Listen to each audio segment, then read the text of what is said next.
All right, greetings. Welcome back to Black Bear News, where everything is connected.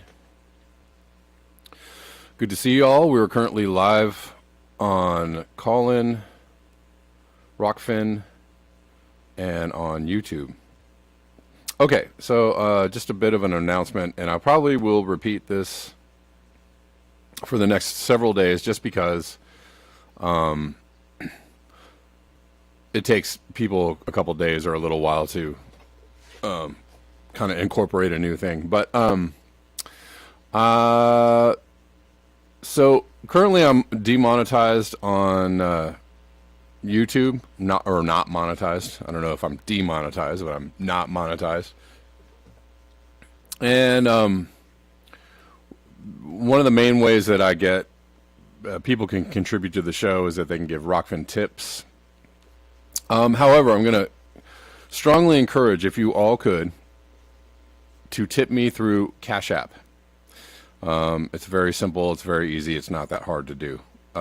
If you don't have a Cash App account, strongly encourage you to get one. You can tip me on Cash App, and it's displayed on my screen, which is the $ Red Llama Music. Llama, of course, having 2 L's. You can Cash App me there. That is the best way to tip me. From now going forward. The really cool part about it, it actually goes straight into my bank account. I don't have to wait till the end of the month to get it. They don't take a cut. You know, whatever website or whoever's running my tips for me doesn't take a cut of it. So basically, you are directly tipping to me through Cash App. So, and the link is also below in the description on all my channels, Callin, Rockfin, and YouTube. The Cash App link is in the description. So, just saying that for now, and I'll get into the show, but I'll say it again, and hopefully people won't get too sick of me saying it. But the other cool thing about tipping me on Cash App is that I also see that you tip. I can acknowledge your tip pretty much right away, and I think you can send me messages too. So, in the same way that I can read your messages on Rockfin or YouTube or wherever, I can read your messages on Cash App. So, thank you very much. Hopefully that won't be too painful for people going forward. But yes, just reiterating, that is the best way to contribute to the show at the moment. Okay. Let's get into it.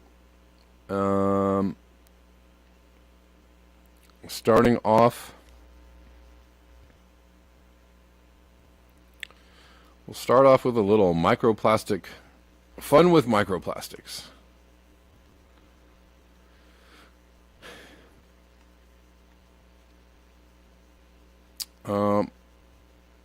So microplastics are already being found in the fish you and I eat. The levels will continue to increase until the fish we depend on disappear. We actually are feeding from human-caused toilet bowls, once called oceans of life. That's a very good descriptor. We are quickly running out of time, so are the fish. And that's true. And the we is true, too. You know, I know a lot of people want to disassociate themselves from the planetary destruction that they're helping to bring to the planet, but I'm sorry, there is only we. Yes, there is the them. Yes, there is a them that created the system or control the system and how it works, and wants to make sure that the system goes forward as is. Yes, there is a them.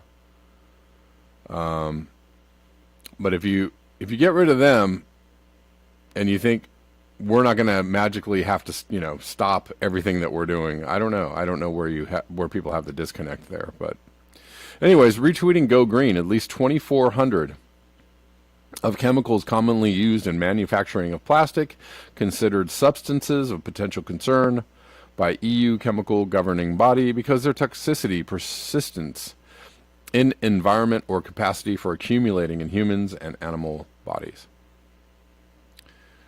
We are causing this. The entire system is causing this, and we are part of that system. There's a creator, there's a maker, and there's a user. Again, if you take away all the evil corporations that are, polluting the planet,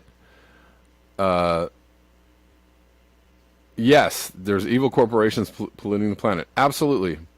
But if you took them away or regulated them correctly, well, that would probably impinge on a lot of your freedom to consume as well. And so there is a end user responsibility as well. And actually, one of the best ways you can subvert the system is to not take part in it, right? Or not take part in parts of it, right? If you don't like plastic, really make an attempt to use as little plastic as possible, or recycle the plastic that you use, right? Absolutely insane to go to the store and buy plastic baggies to put things in, right? Everything you buy comes wrapped in plastic. Your bread, your whatever, right? Your vegetables, you've got 3,000 plastic bags floating around your house.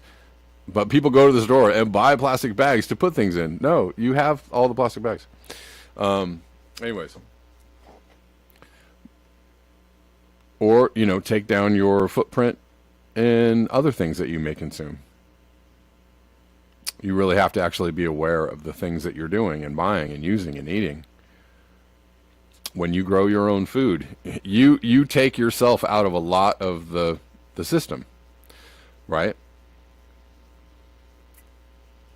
When you grow your own food, you've cut out a lot of the waste and the consumption and the garbage. When you grow your own food. Of course, yes, there are inputs to growing your own food. That's true.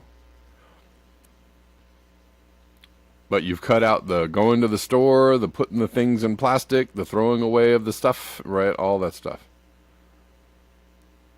Anyways, this is just a view of the study. A variety of chemical substances used in plastic production may be released throughout the entire life cycle of the plastic, posing risks to human health, the environment, and recycling systems. Only a limited number of these substances have been widely studied. And then there's that. And then there's the fact that, just technology just goes forward without any long-term care.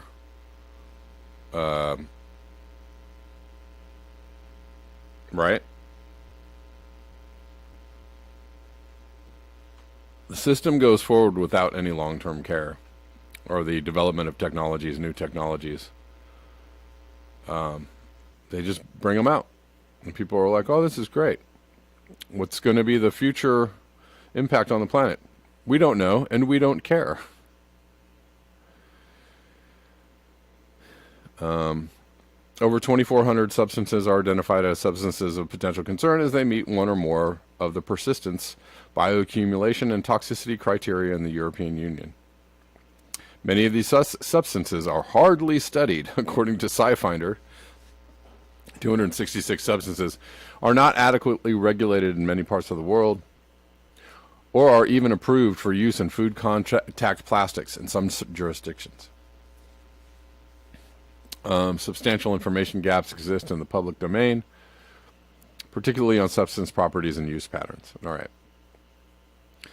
That's all I'm going to cover of that. We don't know, we don't really know, and we don't care.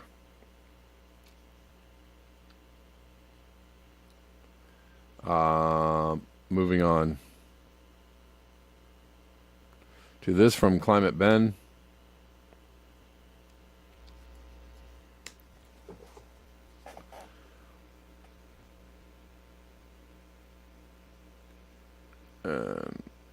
Been really enjoying Climate Ben's tweets.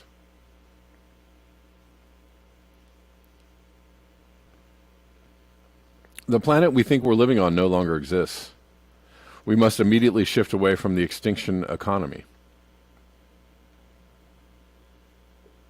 Pretty bluntly put. Retweeting Melanie Vogel. More than 59C was measured on the soil surface in Spain. 59C.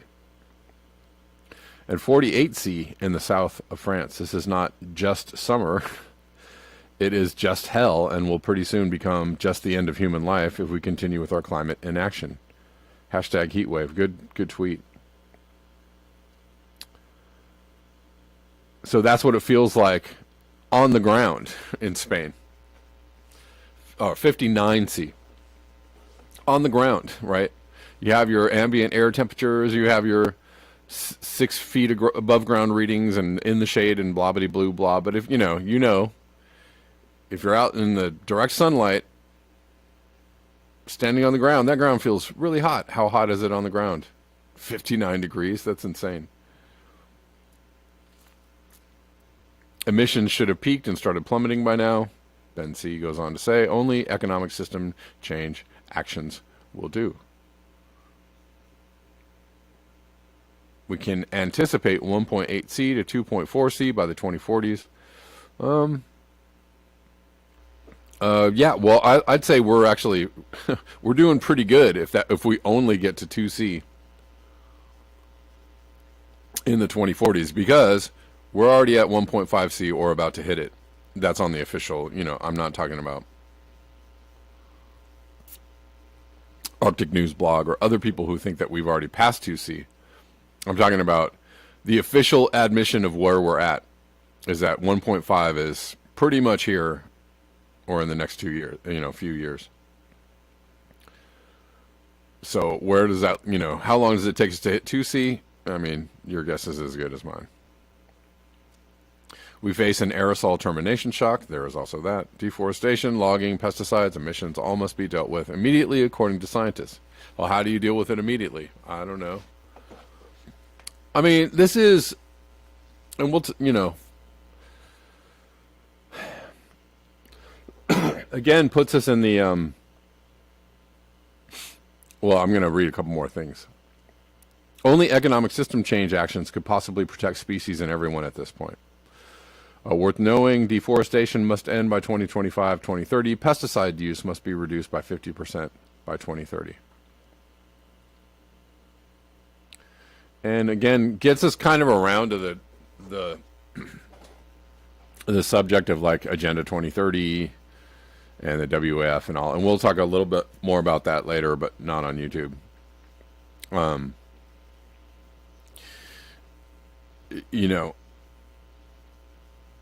People are very resistant to the powers that be suggesting that we need to radically change how we live. And I am extremely skeptical about how they want to do it. I am very skeptical. But just because they're doing it doesn't mean it's not true. The system change has to happen. The radical system change must, and it will happen whether you like it or not. Whether you have a hand in it or not, it will change. But radical system change is necessary. So, I think it's really important to differentiate between calling the things that the WEF is some of the things they're trying to call for, or they suggest, or focusing on climate change.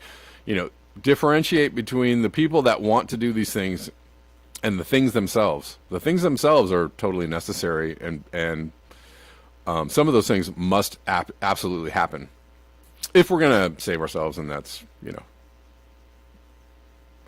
who knows about that, right?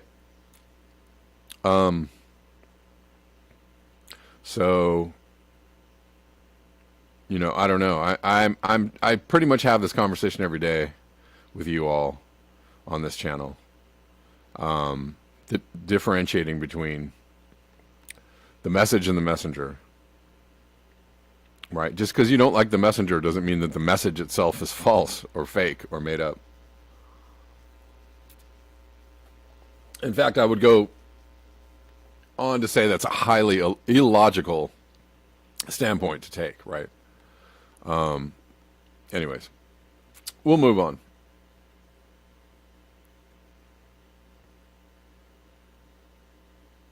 Right, the people that created nuclear weapons, or thought it was a good idea, are insane.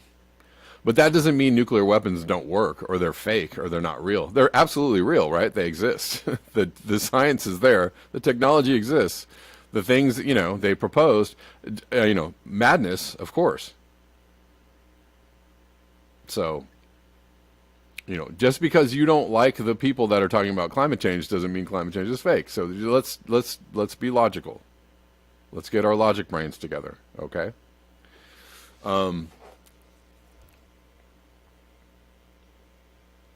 All right, let's move on.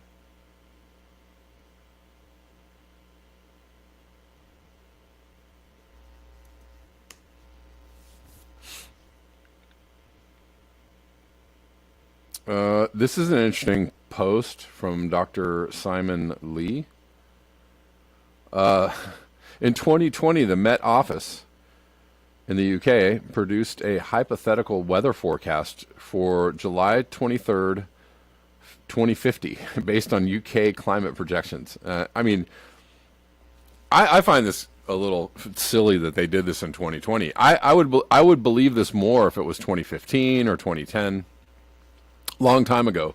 Guys, in 2050 it's going to be hot. But by 2020 we've already seen, we've already experienced serious heat waves every single summer in Europe, and every single summer in the US, and every single summer in India, and every single summer in China, and every single summer in Japan. We're already by 2020 we were already experiencing those things at such an increased rate that you can't not notice it. So I do find this a little unbelievable. But anyways, this is their hypothetical for 2050 just 2 years ago. There. And then here's the actual forecast in 2022. Kind of the same. Very, with a few exceptions, pretty similar.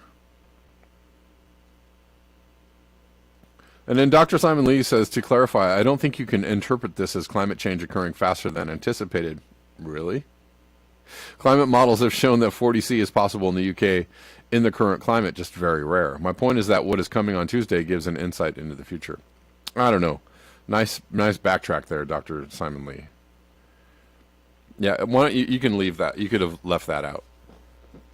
Sir. No, thank you. How about this? Faster than anticipated, right? Or,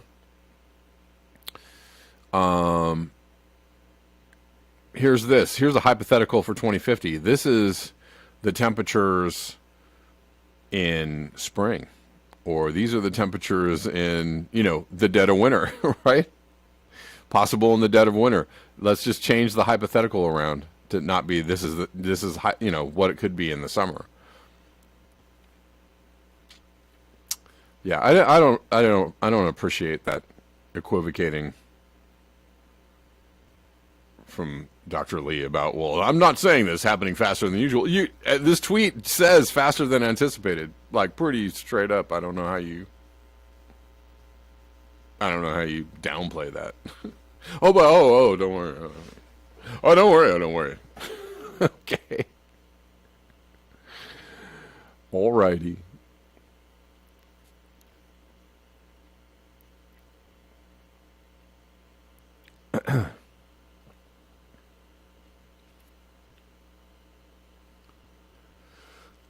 Moving on. More than 1,000 firefighters supported by water bomber aircraft are trying to control two large blazes in southwest France that have been fanned by these heat waves. Tinderbox conditions and strong winds. Some of these conditions, like BC, Canada last year, are 1 in 1,000 year events. Yeah. Well, I mean, it's a pretty simple through line, right? G. Demarest says, howdy from Canada on YouTube. How you doing, G. Demarest?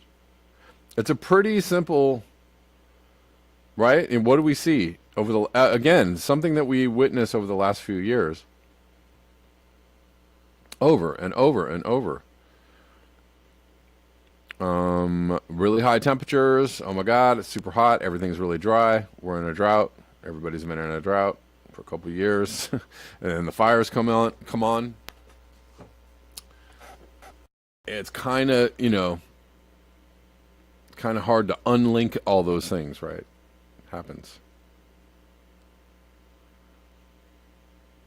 Kevin Chanholzer says buy solar panels and windmills for your backyard.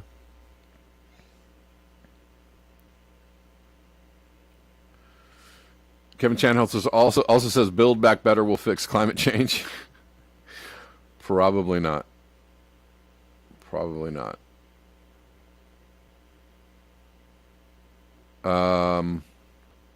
Tom said airports had color alerts for a while. I'm reading on Rockfin here. And the image seems scary. Red planet. You heard roads were melting in the UK? Scott Andrews? Wow. Judy Truitt says that's around 140 degrees, 59 C. Yeah. I'd say that's a good guess. Well, 50 C is 122. I don't know. You want to find out exactly what 59 C is? 50 is 122 Fahrenheit.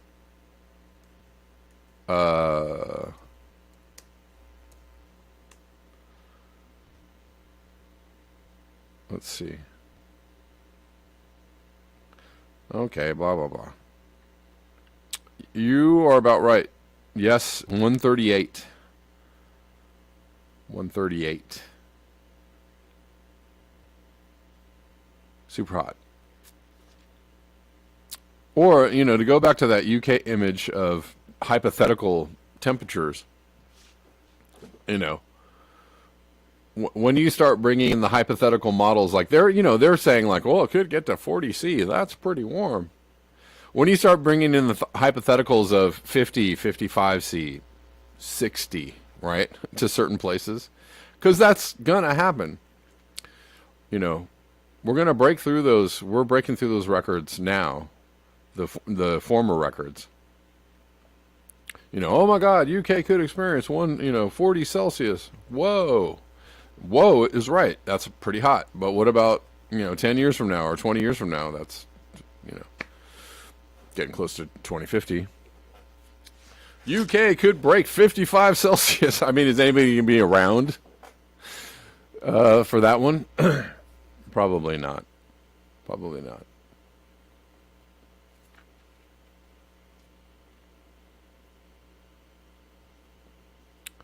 But wasn't I covering this? Oh, well, I just did. Sorry. I'm getting a little lost. And one more bit of climate discussion.